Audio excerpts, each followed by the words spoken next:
Assalamualaikum warahmatullahi wabarakatuh. Perkenalkan, nama saya Bella Nurhilita.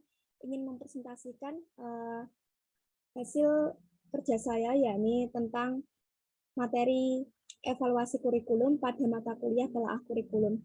Dan saya akan menampilkan PowerPoint saya terlebih dahulu.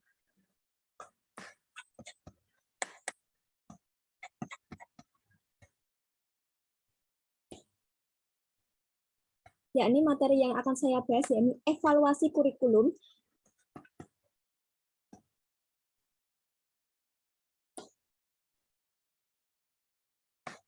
Pada materi evaluasi kurikulum ini, saya akan membahasnya, yang disusun oleh saya sendiri, Bella Nurhilita, pada NIM 2020-34006. Pada materi yang pertama, yakni pengertian evaluasi kurikulum. Evaluasi kurikulum merupakan salah satu komponen kurikulum yang perlu untuk dikuasai oleh guru sebagai pelaksanaan kurikulum.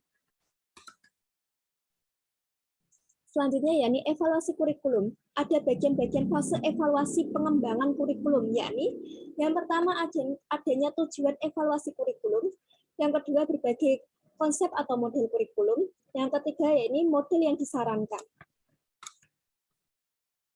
Yakni tentang tujuan evaluasi kurikulum. Dan saya akan sedikit menerangkan yakni tentang satu, adanya perbaikan program yang dimana bersifat konstruktif karena informasi hasil evaluasi dijadikan input bagi perbaikan yang diperlukan di dalam program kurikulum yang dikembangkan. Yang kedua yakni pertanggungjawabkan kepada berbagai pihak. Nah, perlu semacam pertanggungjawabkan dari pihak pengembangan kurikulum kepada pihak yang berkepentingan seperti pemerintah, masyarakat, orang tua, petugas-petugas, pendidikan, dan pihak yang mensponsori kegiatan pengembangan kurikulum. Selanjutnya yakni adanya penentuan tindak lanjut hasil pengembangan, yakni strategi penyebaran yang bagaimana sebaiknya ditempuh dan persyaratan-persyaratan apa yang perlu dipersiapkan terlebih dahulu di dalam sistem yang ada. Selanjutnya pada materi selanjutnya yakni ada beberapa konsep atau model evaluasi. Terdiri dari ada 4 rumpun model atau konsep evaluasi, yakni yang pertama ada measurement, yang dimana evaluasi pada dasarnya adalah pengukuran perilaku siswa untuk mengungkapkan perbedaan individual maupun kelompok. Hasil evaluasi digunakan terutama untuk keperluan seleksi siswa, bimbingan, pendidikan, dan perbandingan efektivitas antara 2 atau lebih program metode pendidikan. Selanjutnya ini ada congress, yang dimana evaluasi pada dasarnya merupakan pemeriksaan kesesuaian atau congress antara tujuan pendidikan dan hasil belajar yang dicapai untuk melihat sejauh mana perubahan hasil pendidikan telah terjadi.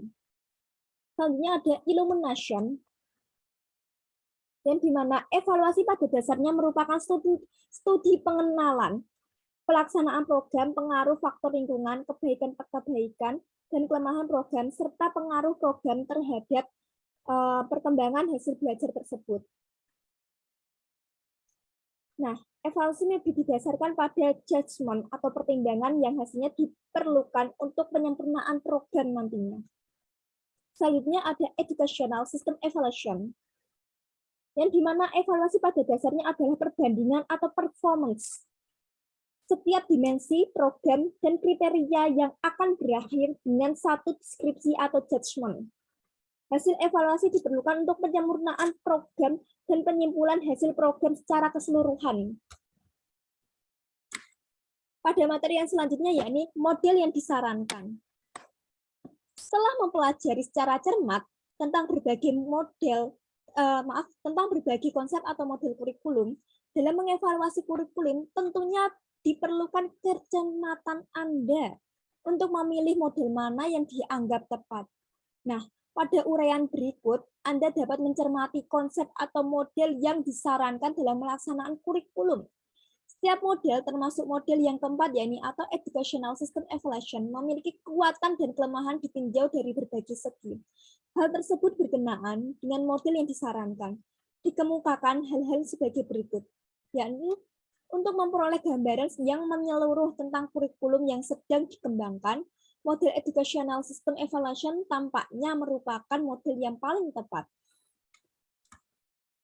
Selanjutnya ya ini ada contoh implementasinya. Nah, saya mengambil contoh ya ini penerapan pada pelaksanaan kurikulum yang menggunakan KTSP yang mana adanya verifikasi atau perluas dan diperdalam yang disesuaikan keragamannya sesuai kondisi dan kebutuhan baik itu yang menyangkut siswa serta lingkungannya.